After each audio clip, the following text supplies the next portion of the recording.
ফেব্রুয়ারি নাকি এপ্রিলে নির্বাচন, সরকারের সঙ্গে বসে চূড়ান্ত সিদ্ধান্ত নেবে কমিশন। কোনো পক্ষের হয়ে কাজ না করার অঙ্গীকার সিইসির। We are the last commission to do that. আমরা কারো হুকুমে, কারো নির্দেশনায়, কারো পরিচালনায় আমরা কাজ করব না। লন্ডন বৈঠকে বিএনপির সঙ্গে দূরত্ব অবসানের দাবি উপদেষ্টা রিজওয়ানার। ভিন্ন মত থাকলে প্রধান উপদেষ্টার সঙ্গে আলোচনার সুযোগ আছে অন্য দলগুলোরও।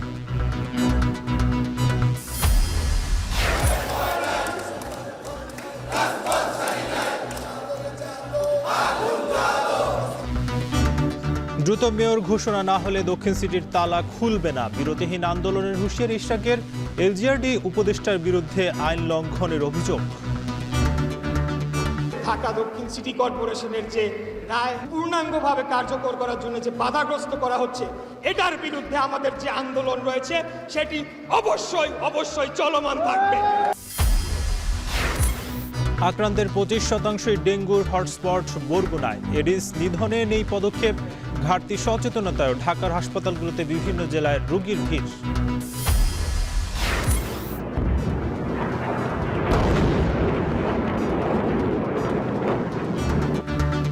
এবং ইরানের জ্বালানি স্থাপনা আক্রমণের পর ইসরায়েলের কয়েকটি শহরে পাল্টা ক্ষেপণাস্ত্র হামলা, নিহত 10। সংঘাতে জড়িত নয় যুক্তরাষ্ট্র, দাবি ট্রাম্পের।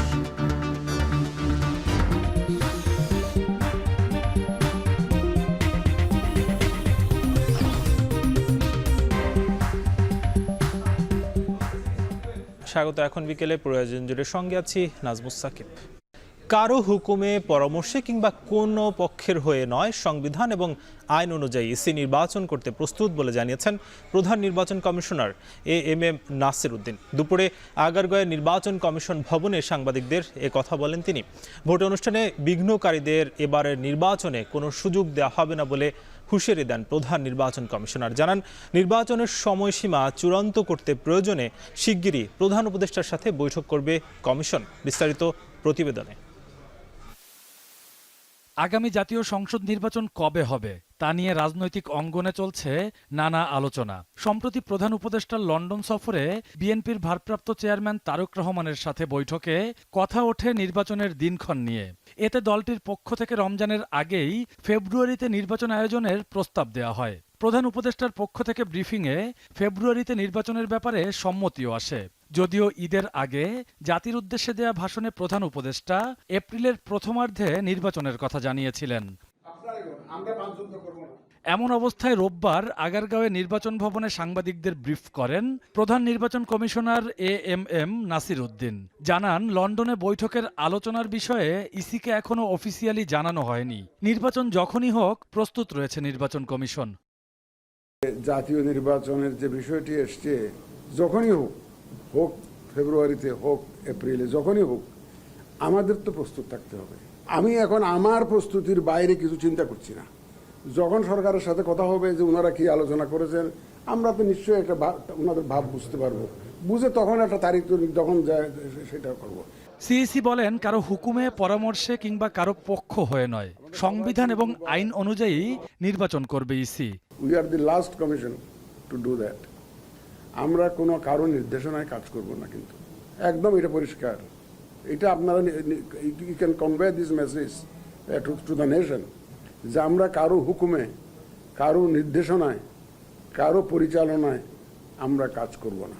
এ সময় ষড়যন্ত্রকারী সন্ত্রাসীদের সতর্ক করে সিইসি বলেন, এবার সুষ্ঠু নির্বাচনের জন্য জিরো টলারেন্স নীতি অনুসরণ করবে কমিশন। কেউ যদি মনে করে থাকে যে বাক্স লুট করে নিয়ে যাব, কেন্দ্র দখল করে আমি জিতে যাব, অতীতে যা হয়েছে, তারা দিবা স্বপ্নে আছে। এই জিনিস এবার হতে দেব না ইনশাল্লাহ। আমার সবাইকে সহযোগিতা নিয়ে আপনাদের। নির্বাচনের সময়সীমা চূড়ান্তে প্রয়োজনে শিগগিরই উপদেষ্টার সাথে বৈঠক করবে বলেও জানান তিনি। রকিবুল রাহাত, এখন, ঢাকা। লন্ডন বৈঠকের মধ্য দিয়ে বিএনপির সাথে কোনো দূরত্ব থেকে থাকলে সেটি দূর হয়েছে বলে দাবি করেছেন উপদেষ্টা সৈয়দ রিজওয়ানা হাসান।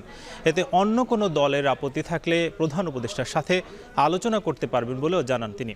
ঈদুল আজহার টানা 10 দিনের ছুটি শেষে সচিবালয়ে প্রথম কর্মদিবসে সাংবাদিকদের প্রশ্নের জবাবে কথা বলেন উপদেষ্টা রিজওয়ানা হাসান।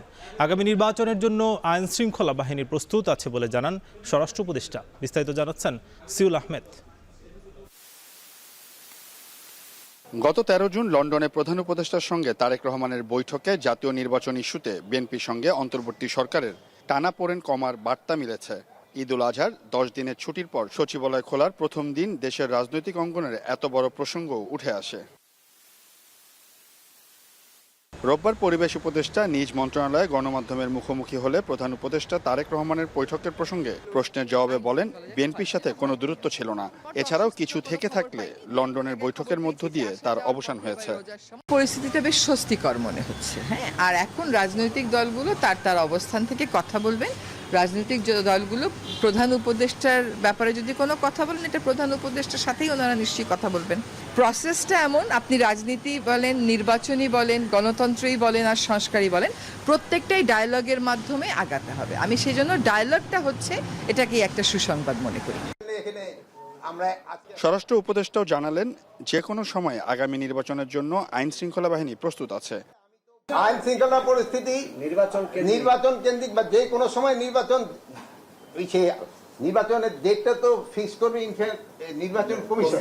ওনারা যে সময় ফিক্স করবে, আমরা মনে হয় আমাদের আইন শৃঙ্খলা বাহিনী ওই সময় তারা প্রস্তুত।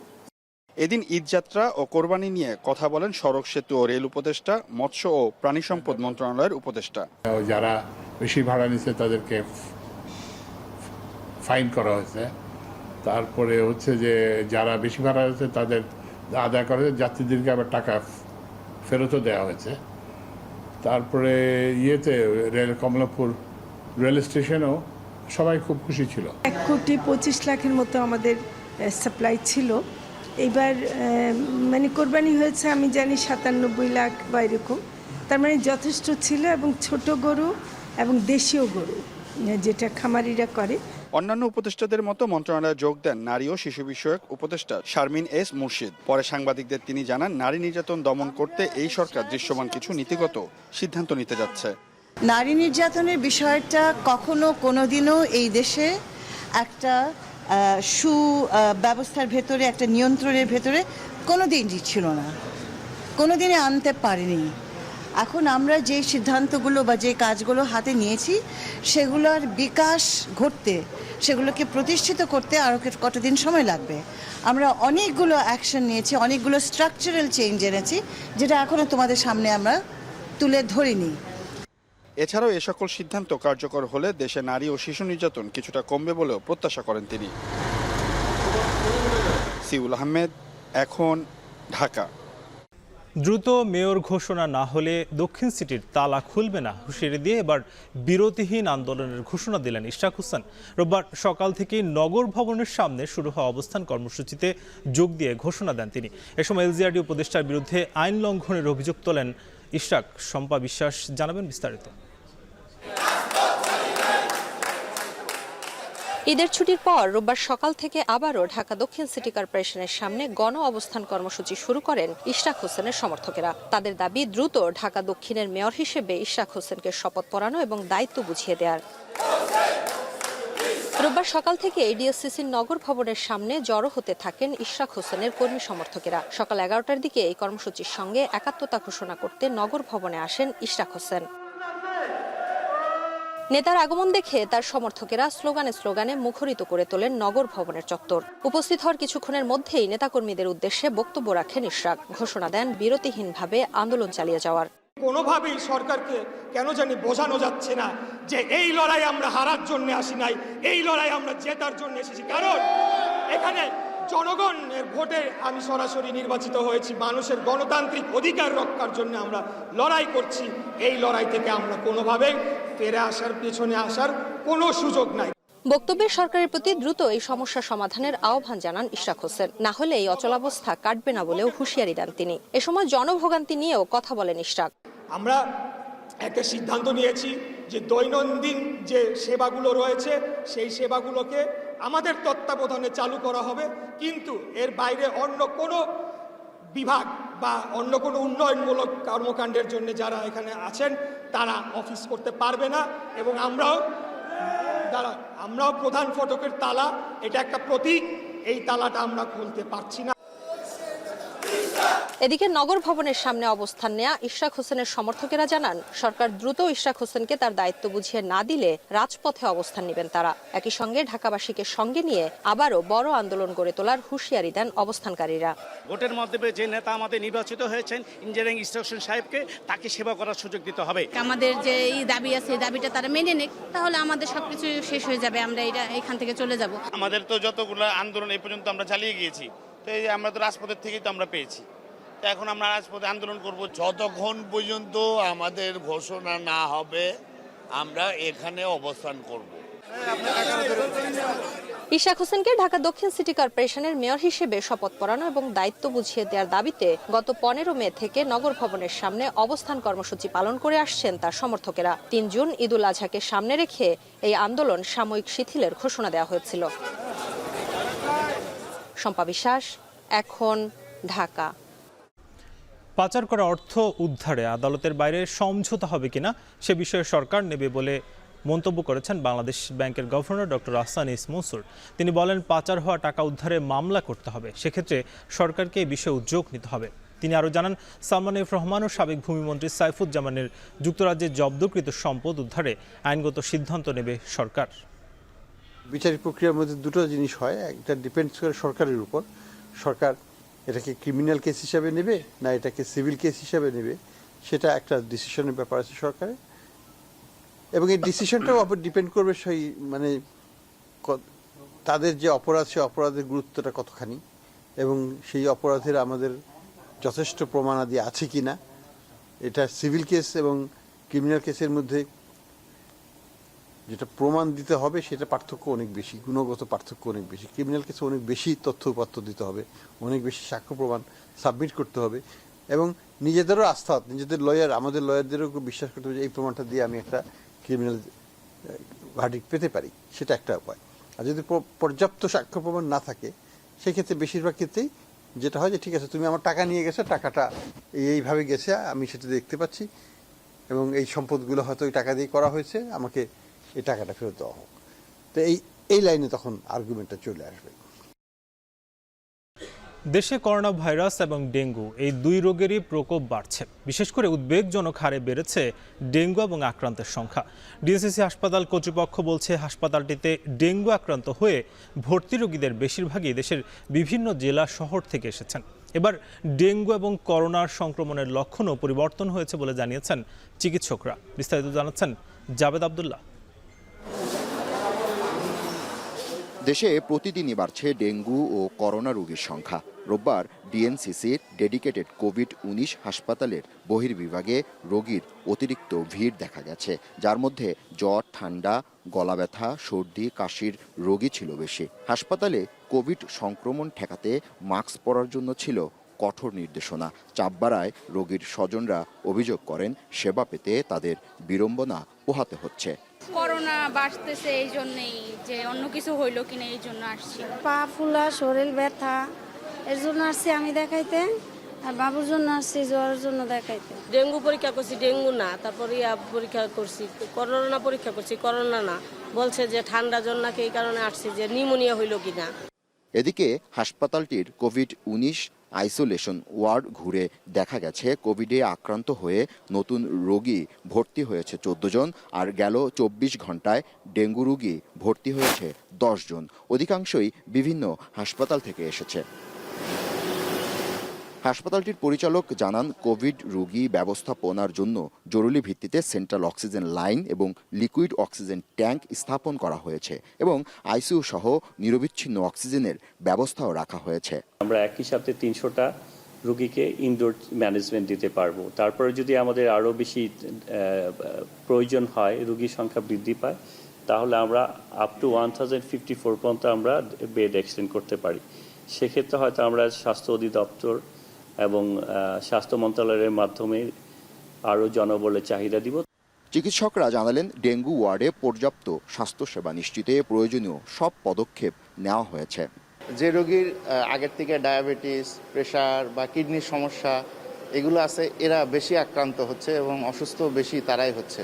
কোভিডের রোগী আগে সাধারণত আমরা কী পাইতাম? সর্দি, কাশি, শ্বাসকষ্ট। হ্যাঁ, তো এটা থেকে আমরা এই ডেঙ্গুর সাথে মিলে যাচ্ছে বা চিকেনগুনিয়ার সাথে মিলে যাচ্ছে। শনিবার দেশে আরও 7 জনের শরীরে করোনা ভাইরাসের সংক্রমণ শনাক্ত হয়েছে, তবে এ সময় কারো মৃত্যু হয়নি।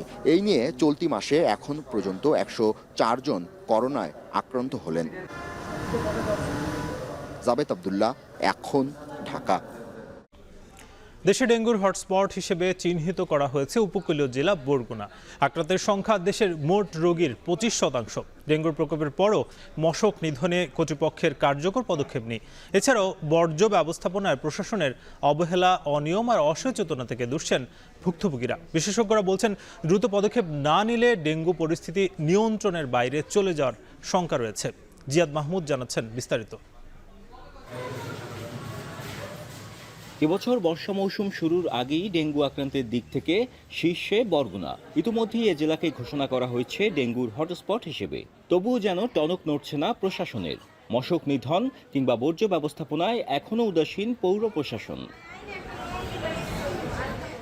ডেঙ্গুর প্রাদুর্ভাব সম্পর্কে বছরের শুরুতেই বিশেষজ্ঞরা সতর্ক করলেও প্রশাসন গ্রাম কিংবা শহরের অপরিকল্পিত ড্রেনেজ ব্যবস্থা, জলাবদ্ধতা নিরসন ও এডিস মশার বংশবিস্তার রোধে তেমন উদ্যোগ নেয়নি অভিযোগ স্থানীয়দের। পাশাপাশি প্রাদুর্ভাব শুরুর পরও প্রশাসনের নীরবতায় ক্ষুব্ধ স্থানীয়রা। ঔষধ ছিটাচ্ছে না, শুধু কেরাসিন ছিটাচ্ছে। আমরা যে গন্ধ পাই স্বাভাবিক অবস্থায়, টোটাল শহরটা অপরিষ্কারচ্ছন্ন। ডেঙ্গুর প্রভাবটা বেশি বাড়ার কারণটাই হলো যে এই যে ময়লা আবর্জনা, বর্জ্য ব্যবস্থাপনাটা যে মানে ভালোভাবে পয় নিষ্কাশনটা হচ্ছে না। মশার ওষুধ তো এবছর দেখি নাই, মাঝে সাঝে দু এক জায়গায় দিছিলে, হ্যাঁ খুব কম। এদিকে ডেঙ্গুর ভয়াবহতার পরও তেমন সচেতনতা নেই স্থানীয়দের মাঝে। হাসপাতাল ঘুরে দেখা যায় প্রতি রোগীর সাথেই ভিড় করছেন 4 থেকে 5 জন স্বজন। রোগী স্বজনদের ভিড়ে ব্যাহত হচ্ছে চিকিৎসা কার্যক্রম, ছড়াচ্ছে মশাবাহিত রোগটির জীবাণু। ডেঙ্গু আক্রান্ত হলে আপনি দেখবেন ওই যে বাড়িতেই 500 টাকা বা 600 টাকায় তার বাড়ির আঙিনে পরিষ্কার করতে পারতো, তারাই কিন্তু 50,000 60,000 টাকা চিকিৎসা ব্যয় হচ্ছে তাদের। এই যে মানুষের সচেতনতার অভাব, এই অভাবের কারণেই আসলে ডেঙ্গু আজকে বরগুনায় মহামারী আকার ধারণ করেছে। এদিকে জরুরি পরিস্থিতি সামাল দিতে স্বাস্থ্য বিভাগের তৎপরতায় জেলায় জরুরি ভিত্তিতে 10 জন চিকিৎসক ও 10 জন নার্স পদায়ন করা হয়েছে। ডেঙ্গু আক্রান্তদের সেবায় সর্বোচ্চ চেষ্টা ও বর্জ্য অপসারণ সহ মশক নিধনে পদক্ষেপের কথা জানান সিভিল সার্জন ও জেলা প্রশাসক। আমাদের যে শয্যা সংখ্যা তার থেকে প্রায় 4 থেকে 5 গুণ ডেঙ্গি রোগী এখানে ভর্তি। তো সেটা গত 2-3 মাস আগে থেকে আমাদের এই প্রাদুর্ভাব। তো ডেঙ্গির আমাদের বরগুনা একটা ব্রেকআউট হয়ে গিয়েছে। আমাদের কাছে মনে হয়েছে যে এডিস মশার বংশবৃদ্ধিটা আমরা প্রতিরোধ করতে পারি না, আশানুরূপভাবে এর ফলশ্রুতিতে আজকে এত রোগী। প্রতি বছরে এই বরগুনায় ডেঙ্গুর প্রাদুর্ভাবটা একটু বেশি থাকে। এই বছরও তার আসলে বিকল্প কিছু ঘটেনি। তা আমরা চেষ্টা করছি, আমরা সকলে মিলে চেষ্টা করছি, আমাদের গভর্নমেন্টও যথেষ্ট পরিমাণ চেষ্টা করছে। আমরা সকলের প্রচেষ্টা, আমরা আশা করি আমরা এটাকে একটা স্বনির্ভর নিয়ে আসতে পারবো। এ পর্যন্ত বরগুনায় ডেঙ্গু আক্রান্তের সংখ্যা 1800 ছাড়িয়েছে। সরকারি হিসেবে মৃতের সংখ্যা 5 জন। এদিকে শঙ্কার বিষয় হচ্ছে উপকূল জুড়ে অব্যাহত রয়েছে বৃষ্টিপাত, যা এডিস মশার বংশবিস্তারে সহায়ক বলে জানান বিশেষজ্ঞরা। তাই দ্রুত সময়ের মধ্যে প্রান্তিক জনগোষ্ঠীর মাঝে সচেতনতা বৃদ্ধি সহ জলাবদ্ধতা ও বর্জ্য অপসারণ ও মশক নিধনে কার্যকর পদক্ষেপ না নিলে বরগুনার ডেঙ্গু পরিস্থিতি নিয়ন্ত্রণের বাইরে চলে যাওয়ার শঙ্কা রয়েছে। জিয়াদ মাহমুদ, এখন, বরগুনা। ঈদের ছুটি শেষ হলেও প্রথম কর্মদিবসের দিনও ফিরছে মানুষ। সড়কে ফিরতি যানবাহনের চাপ, এতে ঢাকা টাঙ্গাইল যমুনা সেতু সড়কে সৃষ্টি হয় 12 কিলোমিটার যানজট। 7 ঘন্টা পর দুপুর 1:30টার দিকে স্বাভাবিক হয়ে আসে যান চলাচল। এছাড়া মহাসড়কের মোড় এবং বাস কাউন্টারেও বেড়েছে যাত্রীদের ভিড়। বাসের টিকিট না পেয়ে ট্রাক এবং পিকআপে করেও গন্তব্যে যাচ্ছেন অনেকে। কিছু কাউন্টারে অতিরিক্ত ভাড়া নেওয়ার অভিযোগ করেন যাত্রীরা। সহকর্মীদের পাঠানো তথ্যচিত্রে বিস্তারিত। শেষ হয়েছে ঈদের ছুটি, সকাল থেকেই খুলেছে অফিস আদালত। তাই স্বজনদের সঙ্গে ঈদ উদযাপন শেষে রোববারও জীবিকার তাগিদে ফিরছেন কর্মজীবীরা। রোববার সকাল থেকেই ঢাকা টাঙ্গাইল যমুনা সেতু মহাসড়কে যানবাহনের চাপ ছিল চোখে পড়ার মতো। এ সময় কয়েক কিলোমিটার যানজটের সৃষ্টি হয়, এতে যাত্রীদের দুর্ভোগ পৌঁছায় চরমে। অনেক যানজট, হাঁটতে হাঁটতে এক গতি থেকে আরেক গতি গেছি, কিন্তু ভোগান্তিতে বাঁচতেছি না, গাড়ি পাইতেছি না। ঈদের 7 দিন হয়েছে, 10 টাকার ভাড়া 30 টাকা, 30 টাকার ভাড়া 100 টাকা, আবার 100 টাকার ভাড়া 500 টাকা পর্যন্ত উঠে গেছে। সকাল 9টায় এসে 12টা বাজে, তাতে গাড়ি পাওয়া যাচ্ছে না। একই চিত্র বগুড়ায়। সংকটের কারণে ঠিক সময়ে ছাড়ছে না বাস। দীর্ঘক্ষণ কাউন্টারের সামনে দাঁড়িয়ে বিকল্প উপায়ে রাজধানী ফেরার ব্যবস্থা করেন অনেকে। কিছু কাউন্টারে ছিল অতিরিক্ত ভাড়া নেওয়ারও অভিযোগ, যদিও কাউন্টার সংশ্লিষ্টরা বলছেন নির্ধারিত ভাড়াই নেওয়া হচ্ছে যাত্রীদের কাছ থেকে। লোকাল গাড়িগুলো 1000 টাকা বাড়তি ভাড়া নিচ্ছে, এখন আমরা যাবো কেমনে? এখন ছুটি শেষ, ঢাকায় যাচ্ছি, গাড়ি পাচ্ছি না, অতিরিক্ত ভাড়া চাচ্ছে তারা। কাউন্টারে সিট নাই, এখানে অতিরিক্ত ভাড়া, কিন্তু গাড়ি নাই, অতিরিক্ত যাত্রী। সিরাজগঞ্জের যমুনা সেতুর সংযোগ মহাসড়কে যানবাহনের চাপ বাড়লেও নেই যানজট। এছাড়া মহাসড়কের বিভিন্ন মোড় ও বাস কাউন্টারে যাত্রীদের ভিড় বেড়েছে। বাসের টিকিট না পেয়ে ট্রাক ও পিকআপে করেও গন্তব্যে যাচ্ছেন অনেকে। চান্দুরার ভাড়া তো আমাদের অরিজিনাল ভাড়া হলো হেন নিলে 200 টাকা করে নেয় ঈদ ছাড়া, আর ঈদের ভাড়া নেয় 300 টাকা, লিব না 400 নিতে পারো, 600 টাকা ভাড়া তো না। ইঞ্জিন কাভারের উপর যাচ্ছে, মেয়ে ছেলে কিছু দেখতেছে না, ইঞ্জিন কাভারের উপর যাচ্ছে, পিছন সিটে বসায় নিয়ে যাচ্ছে। এটা মেয়েদের যেমন নিরাপত্তার একটা ব্যাঘাত, সেই সাথে তো জনভোগান্তি আছেই। হ্যাঁ, আমি 500-600 টাকা নিব, কোন থেকে দিব? এদিকে শনিবার যমুনা সেতু দিয়ে 51,595টি যানবাহন পারাপার হয়েছে। টোল আদায় হয়েছে 3,48,36,250 টাকা। তামজিদ মির্জা, এখন। বর্ষার প্রথম দিন আজ। বর্ষায় জনজীবনে সবুজের স্নিগ্ধতা এবং মুগ্ধতার প্রতিশ্রুতি থাকলেও রাজধানীবাসী কিছুটা আতঙ্কিত থাকেন এই আষাঢ়েই। বিভিন্ন প্রকল্প বাস্তবায়নে একই সড়কে বারবার খোঁড়াখুড়ি, মুষলধারে বৃষ্টিতে জলাবদ্ধতা, সড়কের খানাখন্দ এবং বড় বড় গর্তের বৃষ্টির পানি জমে বাড়ে দুর্ভোগ। কবে কাটবে নগরবাসীর বর্ষার জর্জরিত এই দুর্দশা? আরও জানাচ্ছেন তানজিলা খান।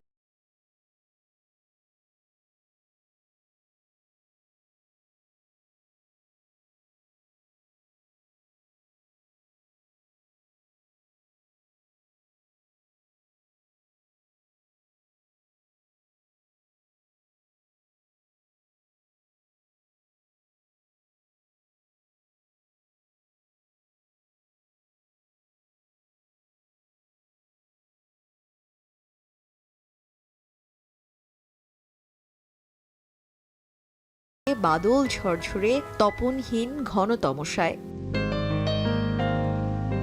বৃষ্টিকে ভালোবাসা শিখিয়েছিলেন এই কবি সাহিত্যিকরাই। তবে ভালোবাসার কতটুকু উপলব্ধি করতে পারেন ব্যস্ত নগরবাসী? গরম দূর করে বর্ষা মৌসুমে প্রচণ্ড দাবদাহের মাঝে বৃষ্টি দুদণ্ড স্বস্তির পরশ আনলেও রাজধানীবাসীর কাছে বৃষ্টি এক আতঙ্ক আর ভোগান্তির নাম।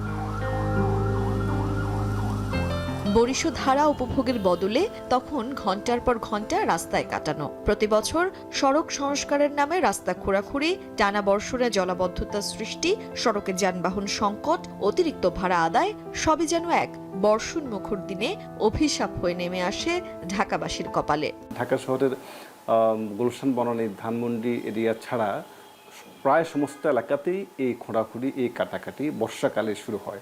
মানে কেন বর্ষা ঋতুটাকে খুঁজে নেওয়া হলো এই রাস্তা মেরামতের জন্য, এটা আসলে আমাদের বোধগম্য নয়। নগরে বৃষ্টি হবে, বৃষ্টিকে তো আমরা কখনোই থামায় রাখতে পারবো না। আমাদের যেহেতু বর্ষা একটি প্রধান ঋতু, এই ঋতুতে বৃষ্টি হওয়াটাই খুবই স্বাভাবিক। প্রকৃতির বিরুদ্ধে আমরা কখনোই দাঁড়াতে পারবো না, বৃষ্টিকে আমরা ঠেকিয়ে রাখতে পারবো না, কিন্তু পানি নিষ্কাশনের যে ব্যবস্থা, এই ব্যবস্থাটা তো আমাদের উন্নত করা দরকার। বৃষ্টির মাত্রা যতই বাড়তে থাকে বাড়ে জলাবদ্ধতা, বাড়ে সড়কের যানজটও। এছাড়াও শহরের ড্রেনগুলোর মুখ বন্ধ রাখায় মুষলধারে বৃষ্টিতে প্লাস্টিক, পলিথিন, বোতল, কাগজ সহ নানান ময়লা আবর্জনা ড্রেনে পড়ে থাকায় পানিও নামতে পারে না। ফলে এই ড্রেনেজ ব্যবস্থার দুরবস্থা, ড্রেন পরিষ্কার না রাখা, অপরিকল্পিত নগরায়ন এবং বিভিন্ন প্রকল্প বাস্তবায়নের জন্য লোক দেখানো পরিকল্পনাহীন খোঁড়াখুড়ির ফলে নাগরিক দুর্ভোগের অপর নাম এখন বর্ষা হয়ে দাঁড়িয়েছে বলে মনে করছেন নগরবিদরা। রাজধানী উন্নয়ন কর্তৃপক্ষ যারা রাজধানীর দায়িত্বটা নিয়েছেন, তারা একটা পরিকল্পিত নগরীর শুধু আবাসন সমস্যা না, তার সাথে এই যে ইউটিলিটি লাইনের পরিষেবাগুলি দেওয়ার জন্য যে কমন ডাক্টিং ফ্যাসিলিটি লাগে, সেটা কখনো তারা ভাবেননি। যার কারণে কিন্তু এখন প্রতিটা সংস্থা দাতা গোষ্ঠীর অর্থায়নে যখন ফান্ড রিলিজ হয় তারপরেই কিন্তু মেয়রের কাছে অনুমোদন নিয়ে তারা বর্ষা হোক শীত হোক যখন অনুমোদনটা পান তখনই কিন্তু কাজটা করতে গিয়ে একটা বিশৃঙ্খলার সৃষ্টি করেন। এরপরও প্রকৃতির বুকে বর্ষা আসে, ধুলা ময়লা ধুয়ে দিতে, পাতে ওঠে ইলিশ খিচুড়ি। কোনো এক ছুটির দিনের অলস দুপুরে এভাবেই নগরবাসীর জন্য বৃষ্টি উপভোগেরও হয় কখনো কখনো। তানজিলা খান মিম, এখন, ঢাকা। জুলাই গণঅভ্যুত্থান চলাকালে রংপুরের বেগম রোকেয়া বিশ্ববিদ্যালয়ের ছাত্র শহীদ আবু সাইদ হত্যা মামলার তদন্ত প্রায় শেষ। প্রসিকিউশনের পক্ষ থেকে এই তথ্য জানিয়ে নতুন করে সময় আবেদনের পরিপ্রেক্ষিতে তদন্ত প্রতিবেদন জমা দেওয়ার জন্য আগামী 14 জুলাই পর্যন্ত সময় দিয়েছেন আন্তর্জাতিক অপরাধ ট্রাইব্যুনাল। এছাড়া গাজীপুরের কোনাবাড়িতে হৃদয় হত্যা এবং যাত্রাবাড়িতে ইমাম হোসেন তাইম হত্যা মামলার তদন্ত প্রতিবেদন দাখিলের জন্য ট্রাইব্যুনাল 17 আগস্ট পর্যন্ত সময় দিয়েছেন। জুলাই আগস্টে সংঘটিত মানবতা বিরোধী অপরাধের 3 মামলায় 9 পুলিশ সদস্য সহ 11 জনকে রোববার আন্তর্জাতিক অপরাধ ট্রাইব্যুনালে হাজির করা হয়। সকাল 10টার দিকে রংপুর আবু সাইদ হত্যা মামলার 4 আসামি, গাজীপুরের কোনাবাড়িতে হৃদয় হত্যা মামলায় 5 আসামি এবং যাত্রাবাড়িতে ইমাম হোসেন তাইম হত্যা মামলায় 2 আসামি সহ মোট 11 জনকে হাজির করা হয়। প্রসিকিউশনের সময় প্রার্থনার পরিপ্রেক্ষিতে বিচারপতি গোলাম মর্তুজা মজুমদারের নেতৃত্বাধীন আন্তর্জাতিক অপরাধ ট্রাইব্যুনাল এসব মামলার তদন্ত প্রতিবেদন দাখিলের জন্য নতুন করে সময় দেন।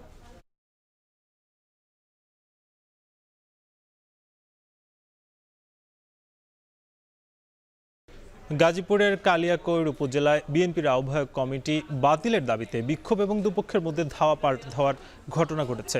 রোববার সকাল 10টার দিকে উপজেলার সাহেব বাজার এলাকায় এই ঘটনা ঘটে। পরিস্থিতি নিয়ন্ত্রণে কয়েক রাউন্ড টিয়ারশেল নিক্ষেপ করে পুলিশ জানায় সম্প্রতি জেলার 8টি ইউনিটের কমিটি বাতিল করে গাজীপুর জেলা বিএনপি। এরপর গতকাল সন্ধ্যায় কালিয়াকৈর উপজেলা এবং পৌরসভার কমিটি ঘোষণা করা হয়। এতে কালিয়াকৈর উপজেলা বিএনপির আহ্বায়ক কমিটি বাতিলের দাবিতে সকাল থেকে বিক্ষোভ মিছিলে পারভেজ আহমেদের অনুসারীরা নামেন। এ সময় নতুন কমিটির পক্ষে আরেকটি মিছিল বের হলে উভয়ের মধ্যে ধাওয়া পাল্টা ধাওয়ার ঘটনা ঘটে। পরিস্থিতি নিয়ন্ত্রণে আনতে পুলিশ কয়েক রাউন্ড টিয়ারশেল নিক্ষেপ করেছে। পরে সেনাবাহিনী সহ আইনশৃঙ্খলা বাহিনীর বিপুল সংখ্যক সদস্য সতর্ক অবস্থান নেয়।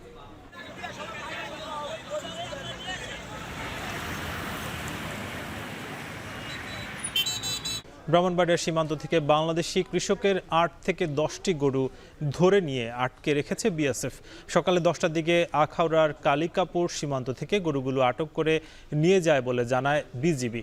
স্থানীয়রা জানান, সকালে আখাউড়ার কালিকাপুর এলাকায় কাঁটাতারের কাছে গরুগুলোকে ঘাস খাওয়াতে নিয়ে যাওয়া হয়। এ সময় গরুগুলো শূন্য রেখা অতিক্রম করলে স্থানীয়দের সতর্ক করে বিএসএফ। এক পর্যায়ে সকাল 10টার দিকে বিএসএফ সদস্যরা গরুগুলোকে ধরে নিয়ে গিয়ে কাঁটাতারের কাছে বেঁধে রাখে। এ বিষয়ে বিজিবির 60 ব্যাটালিয়নের অধিনায়ক লেফটেন্যান্ট কর্নেল মোহাম্মদ জিয়াউর রহমান জানান, গরুগুলো ফেরত আনার প্রক্রিয়া চলছে।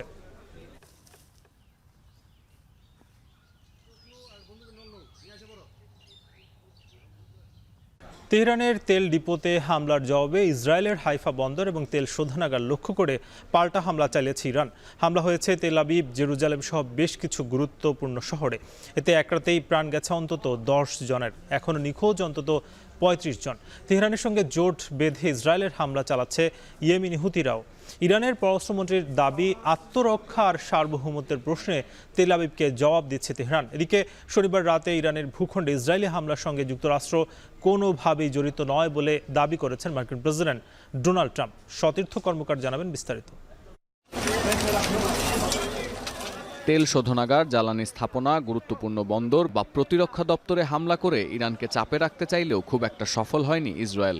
বরং ইরানের পাল্টা হামলায় ব্যাপক ক্ষয়ক্ষতির মুখে তেল আবিব, জেরুজালেম ও হাইফার মতো বন্দরনগরী।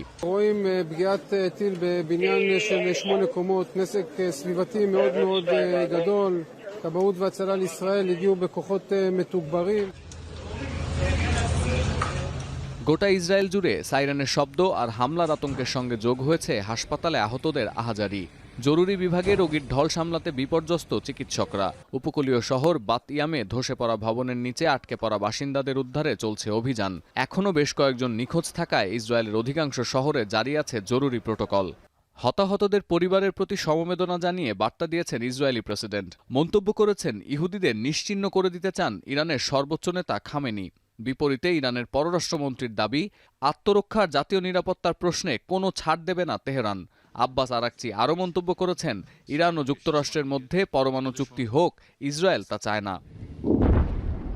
রাজধানী তেহরানের শাহরান সহ আরও বেশ কয়েকটি গুরুত্বপূর্ণ জ্বালানি স্থাপনায় হামলার জবাবে শনিবার রাতে ইসরায়েলের হাইফা বন্দরে হামলা চালায় ইরান। প্রত্যক্ষদর্শীদের তথ্যের ভিত্তিতে কয়েকটি গণমাধ্যমের দাবি, ইরান থেকে ছোড়া মিসাইল ব্যারেজ ও ড্রোনের আঘাতে হাইফার বন্দর ও তেলের ডিপো সরাসরি ক্ষতিগ্রস্ত হয়েছে। যদিও ক্ষয়ক্ষতির বিষয়ে কোনো তথ্য দিতে রাজি হয়নি হাইফা বন্দর কর্তৃপক্ষ।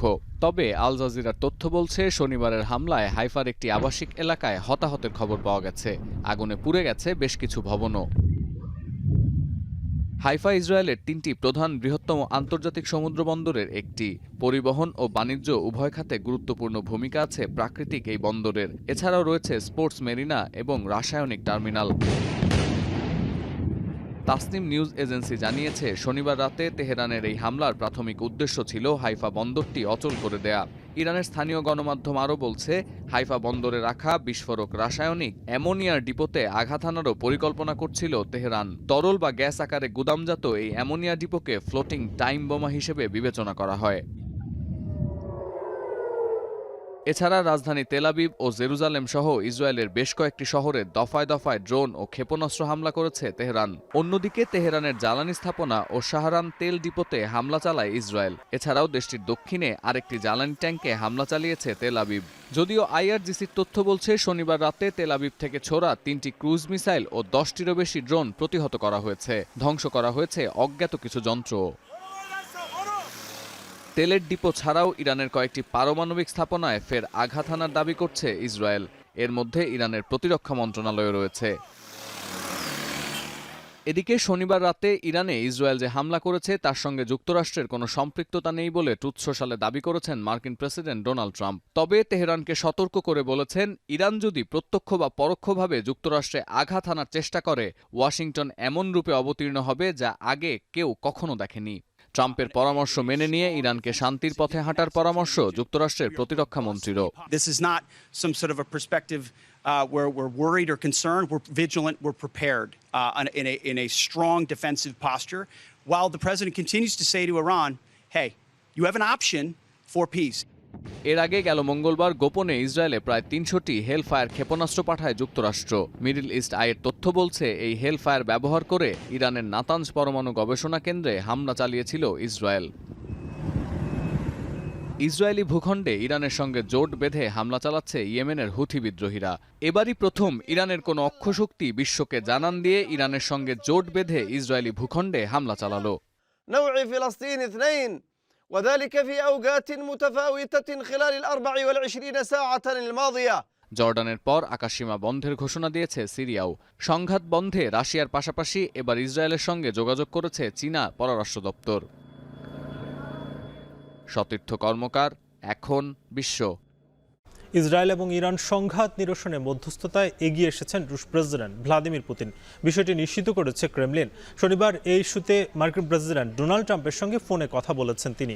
প্রায় 50 মিনিট ধরে কথা বলেন তারা। সে সময় ইরান ও ইসরায়েলের সংঘাত চলতে থাকলে মধ্যপ্রাচ্যে অপ্রত্যাশিত কিছু ঘটতে পারে বলে শঙ্কা জানান পুতিন। এর আগে সংঘাত বন্ধের আহ্বানে ইরানের প্রেসিডেন্ট মাসুদ পেজেশকিয়ান এবং ইসরায়েলের প্রধানমন্ত্রী বেনিয়ামিন নেতানিয়াহুর সঙ্গেও কথা বলেন রুশ প্রেসিডেন্ট, যদিও কোনো পক্ষ থেকে ইতিবাচক সাড়া মেলেনি।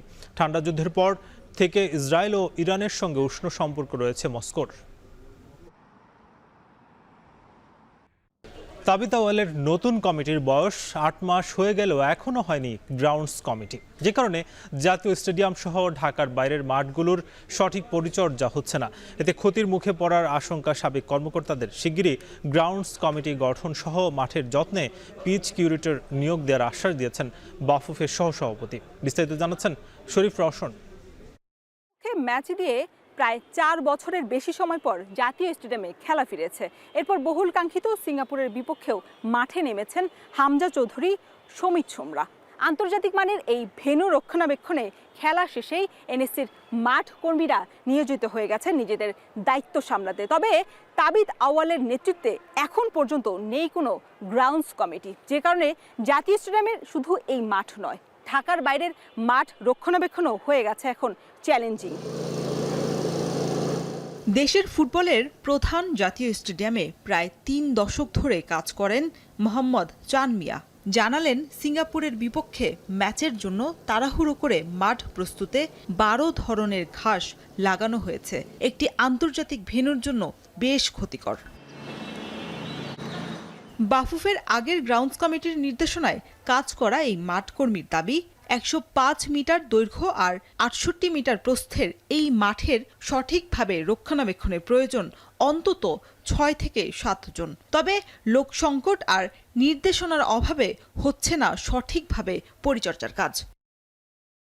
খোঁজ নিয়ে জানা গেছে, তাবিদ আউয়ালের নেতৃত্বাধীন কমিটির বয়স ৮ মাসে পা রাখলেও মাঠ তত্ত্বাবধানে বাফুফের নেই কোনো গ্রাউন্ডস কমিটি। ফলে সঠিক রক্ষণাবেক্ষণের অভাবে বড়সড় ক্ষতির মুখেই পড়তে পারে জাতীয় স্টেডিয়ামের এই পিচ। যখন খেলার বিরতি হয় ১৫ মিনিট ২০ মিনিট যাই হোক ১৫ মিনিট, সেই সময় আমরা দিয়ে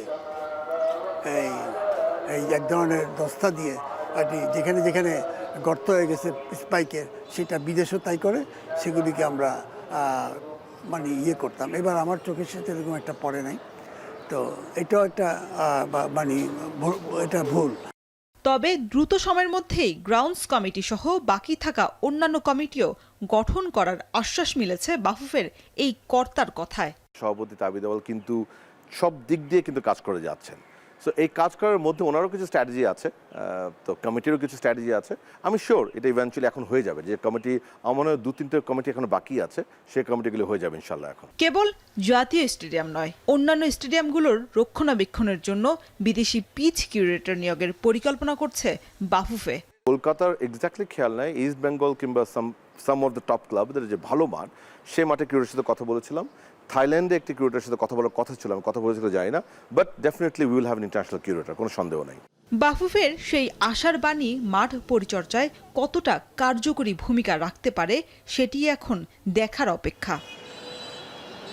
শরীফ রওশন, এখন, ঢাকা। জ্বরে আক্রান্ত হয়েছেন বাংলাদেশ ওয়ানডে দলের নতুন অধিনায়ক মেহেদী হাসান মিরাজ। ৩ ফরম্যাটের পূর্ণাঙ্গ সিরিজ খেলতে বর্তমানে শ্রীলঙ্কায় আছে বাংলাদেশ দল। রোববার সেখানে প্রথম দিনের মাঠের অনুশীলনে যোগ দিতে পারেননি মিরাজ। আগামী ১৭ জুন টেস্ট সিরিজ দিয়ে মাঠে নামবে টাইগাররা। ২ ম্যাচের টেস্ট সিরিজের পর আগামী মাসের ২ তারিখ থেকে শুরু ওয়ানডে সিরিজ। ৩ ম্যাচের সেই সিরিজ দিয়েই মূলত মিরাজের অধিনায়কত্বের কেরিয়ার শুরু হবে। তবে এর আগেই জ্বরে আক্রান্ত হলেন তিনি। এছাড়া প্রথম টেস্টেও মিরাজের উপস্থিতি নিয়ে তৈরি হয়েছে শঙ্কা।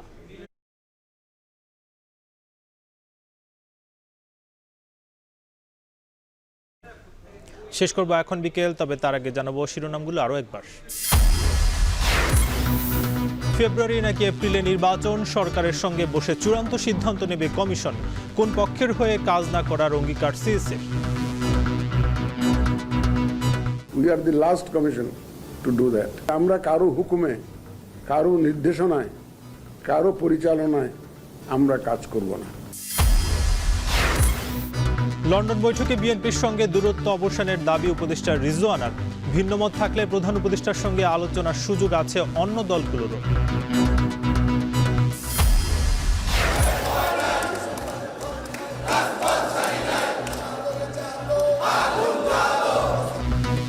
দ্রুত মেয়র ঘোষণা না হলে দক্ষিণ সিটির তালা খুলবে না। বিরতিহীন আন্দোলনের হুঁশিয়ারি ইশরাকের। এলজিআরডি উপদেষ্টার বিরুদ্ধে আইন লঙ্ঘনের অভিযোগ। ঢাকা দক্ষিণ সিটি কর্পোরেশনের যে রায় পূর্ণাঙ্গভাবে কার্যকর করার জন্য যে বাধাগ্রস্ত করা হচ্ছে, এটার বিরুদ্ধে আমাদের যে আন্দোলন রয়েছে সেটি অবশ্যই চলমান থাকবে। আক্রান্তের 25% ডেঙ্গুর হটস্পট বরগুনায়। এডিস নিধনে নেই পদক্ষেপ, ঘাটতি সচেতনতায়ও ঢাকার হাসপাতালগুলোতে বিভিন্ন জেলার রোগীর ভিড়।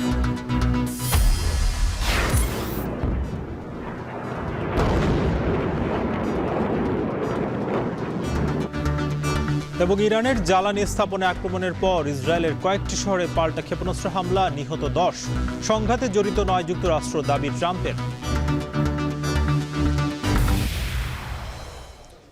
এই ছিল এখন বিকেলের আয়োজন। এখন টেলিভিশন ওয়েবসাইটে দেখুন এখন.tv। এছাড়া ফেসবুকে যুক্ত হতে পারেন facebook.com/tv.এখন, ইউটিউবে দেখতে পারেন youtube.com/এখন TV।